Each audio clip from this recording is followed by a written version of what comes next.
You do everything you can to protect your home. You purchase insurance, you install your smoke detectors, you may even have a high-tech alarm system, but there could be a silent killer lurking in your home. Good evening, I'm Sarah Diamond. I'm Josh Smith. The danger could be threatening your family. The problem, as you mentioned, you cannot see it or smell it. We're talking about radon. It is naturally occurring, a radioactive gas, and it's all around us, but it can be extremely hazardous when it becomes concentrated in your home. Some say our region is a hotbed for radon.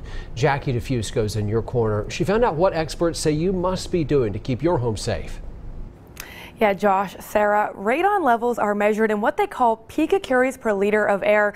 Experts say especially any level above 4 requires immediate action. And as you can see on this map behind me, most counties in Northeast Tennessee are exposed to levels well above that. But because this is an invisible danger after all, these experts tell me homeowners and legislators are often slow to take action.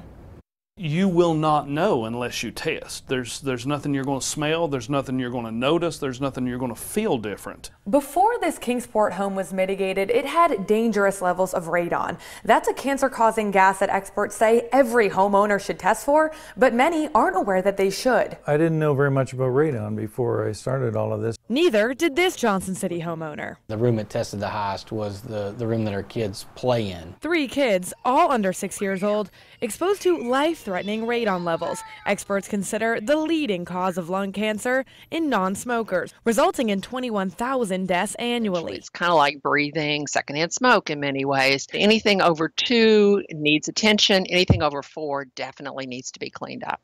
And we see places that have a lot higher levels. We've found in the last 10 years over 40 to 50 homes that have tested over 100 picocuries. In fact, numbers from the Environmental Protection Agency show some of the highest levels of radon in the country are right here in these Northeast Tennessee counties. The maps can give people a false sense of security. We've had high radon levels, elevated radon levels in every county in Tennessee. But there is good news. You can fix it and solve it and be done with it for about the price in your home of buying a new television set. And just testing is free. The Tennessee Department of Environment and Conservation gives homeowners free kits. But there are some who believe that testing should be required beforehand. You can't sell me your house without a certified person telling me whether or not that house has termites or not. But you can sell me that house if it has the second leading cause of lung cancer, and there's no regulation on that.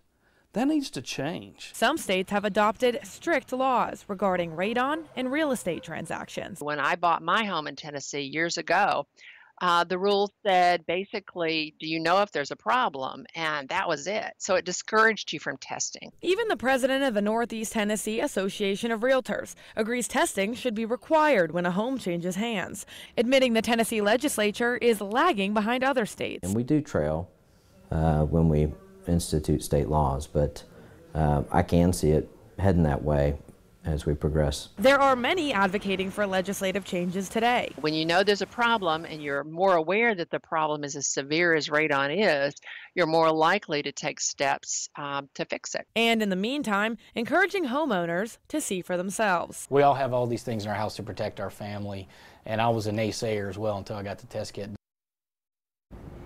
And many experts I talk to emphasize that if you're going to hire someone to deal with radon in your home, make sure that person is certified. Currently in Tennessee, I'm told there is no licensing requirement, even though at least 25 states, including Virginia, have regulations in place. Live in the studio, Jackie Diffuse, News Channel 11, in your corner.